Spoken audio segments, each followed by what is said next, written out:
Salut, c'est Nico. Aujourd'hui, j'ai rendez-vous au village des athlètes avec Timothée Adolphe, para-athlète en sprint, et Geoffrey Lamy, son guide sur 400 mètres. Ici, aux Jeux paralympiques de Paris 2024, c'est 2 médailles d'argent remportées. Effectivement, c'était une aventure particulièrement intense, vivre quelque chose de magique à chaque passage sur la piste, que ce soit sur le 100, sur le 400, en série, en demi, en finale, un public juste magique. Il m'invite à découvrir le restaurant du village des athlètes, qui a livré au plus fort des Jeux jusqu'à 40 000 repas par jour.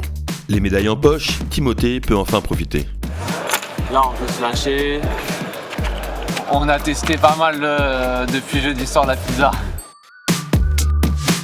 Charles Guillois, chef exécutif Sodexo Live, avait à cœur de venir saluer nos deux athlètes. Ça va, chef? Alors qu'est-ce qu'on a pensé de l'offre de restauration? C'est ce qu'on disait, c'était super complet. Nous, les jours de compète et la veille, on a des protocoles à respecter.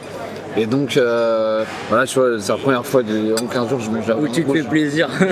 Quand on parlait de défis culinaires, défis logistiques et défis humains, ben, on s'est pas trompé, hein. Plus de 1000 personnes qui travaillaient sur le village pour Sodexo Live. Bien évidemment, c'était de l'accompagnement, de la formation tous les jours, hein, parce que c'était 24 heures sur 24. On continue notre visite du village en allant à la rencontre d'Alexandre Mazia, chef étoilé, qui a proposé des recettes signatures tout au long de ses Jeux. Bonjour, comment ça va? Ça va bien, vous allez bien? En forme? Ah, je vais vous faire goûter. Ah, le poisson, c'est une tuerie. Hein. Ouais, incroyable. Ça donne quoi? C'est fondant. C'est vrai d'apporter ce côté un peu gourmand, mais aussi ce côté un peu ludique. Ça a plu à nombre d'athlètes, donc ça fait plaisir. Comme quoi la cuisine, elle est universelle. Et ça, c'est génial. Autre endroit phare de ce village, la boulangerie.